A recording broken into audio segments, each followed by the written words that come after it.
Hi, it's the end of the month, so it's time to look at the books that I read for the second half of May. 5 months gone of this month already. Another good reading month, good reading half month. You know what I mean. It's early. I started off with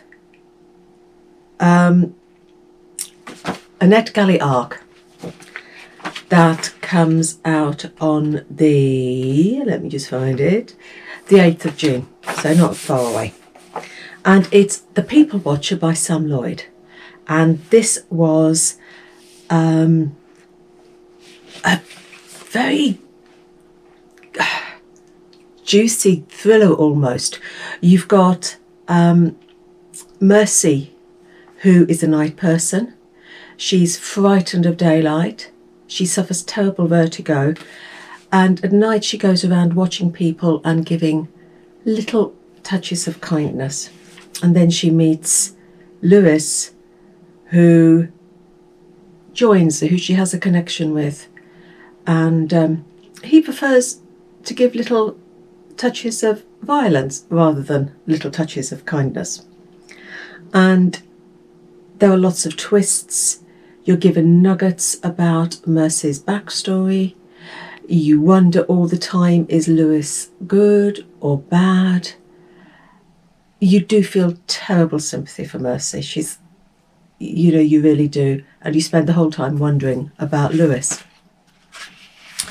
The next one was off the Women's Prize for Fiction long list. A super novel about incredibly strong black women. It's an intergenerational story told in non-linear style. You've got 3 generations. You've got Hazel, who's mum to Miriam and August. Miriam's daughter, Joan and Maya, and then August's son, Derek.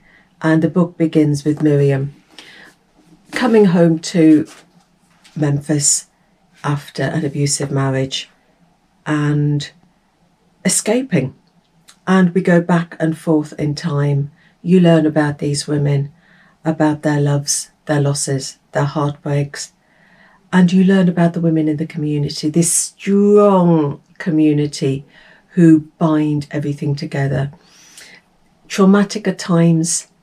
You've got poverty, tragedy, domestic abuse, but you've got friendship and family.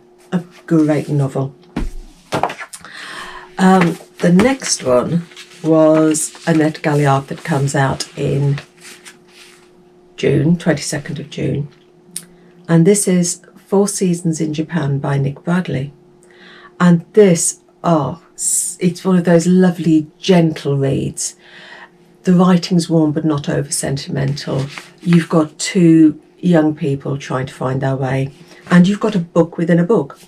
You've got Flo, who's an American translator living in Japan, who's suffering from a breakup and feeling that she doesn't really like her work anymore. And then she finds this book that's been abandoned on a train and she starts translating it, even though she's not got the author's permission. Even though she can't find this author at all, she starts translating the book, and we see the translations. And it's the story of Ayako and her grandson Kyo, and it's told in 4 parts, 4 seasons: spring, summer, autumn, winter. And Kyo is sent to stay with his mum, with his grandmother, this grandmother that he doesn't know, because he's failed his exams and he's going to go to a cramming school so that he can go to university. And it's about their relationship, about him wanting to discover more about his father, because his father committed suicide, which had a huge effect on him. But he can't ask his grandmother about it. And she not only suffered the loss of her son, her husband died on a mountain and his body was never recovered. So she suffered 2 huge losses. And her own story about the mountain is inspirational. And it's, I love the respect that Japanese style novels have. And you've also got cats. And it's a story of hopes and dreams, and I loved her. Next one was another one that I also loved, the Bandit Cranes, again off the Women's Prize for Fiction long list, and I had such fun with this. This is a book that makes you smile, but it's dark humour, and the dark humour highlights the issues that the author's wanting us to look at. We're in a patriarchal society in rural India, and we have childlessness, domestic abuse, castes, women's rights. Our main character, Geeta, she is living as a widow because her husband disappeared 5 years previously. The rumour is in the village that she killed him, but she knows he just walked out, but the rumour is that she did away with him. But she just gets on with her life, and life is fine until other women in the village come to her and ask her to get rid of their husbands, and that's when the fun starts. It's all about the women's relationships are fun, but the humour highlights the domestic abuse. Then I read another thriller on NetGalley, and this was The Red House by Roz Watkins. Comes out again on the 22nd of June. Several come out on the 22nd of June. We've got two timelines and multiple points of view.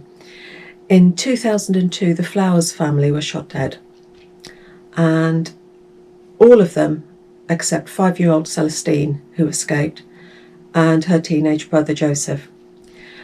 She said Joseph did it. This 5-year-old was found screaming, "Joseph did it, Joseph did it." In the present day, we've got Eve. Celestine changed her name to Eve and moved away because she wanted to escape this tragedy, this murder.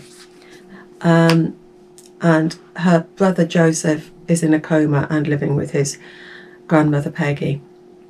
It's now the 20th anniversary of the murder, and there's a game of the murder that Joseph and his friend wrote, and the gamers believe there's a hidden level revealing the truth. The house where the murder took place, the Red House, it's almost a character, it's a creepy setting, and all these people in Eve's life, you wonder, who can she trust them? Can we, the readers, trust them? And the twists, whoa, what the twists are. Lovely book. Then I read this one, Send Nudes by Saba. It was on the shortlist for the Dylan Thomas Prize this year, which is why I picked it up. It's a set of short stories about girlhood, deceptively simple writing, but it sort of draws you in. And these stories deal with issues like abortion, mental health, sexual assault. As with all short story collections, some I liked, some I didn't like so much, but it's a super collection full of father-daughters, toxic relationships, mother-daughter relationships, and yeah, a very, very good read.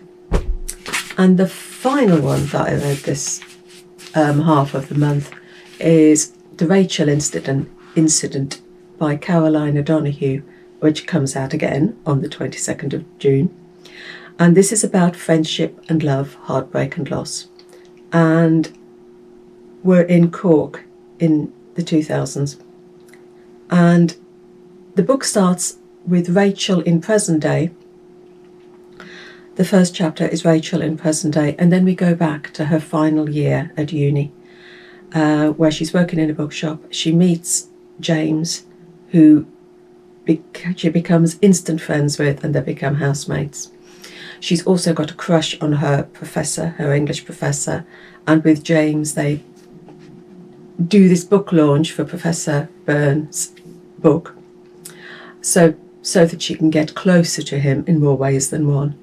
But things don't go as she hoped, and you've got friendships being tested. You've got her relationship with Dr. Byrne and his wife becoming a lot closer than she ever anticipated it would do. she's a flawed character but totally endearing, and I really enjoyed this one as well. It was a break from the thrillers that I've been reading. So those are my books of the month. I've had a varied selection, looking at the books in the first half of the month as well. But again, I only had one 5-star this month, and it was 4 Seasons in Japan by Nick Bradley, because the writing just enchanted me, and it was such a gentle read.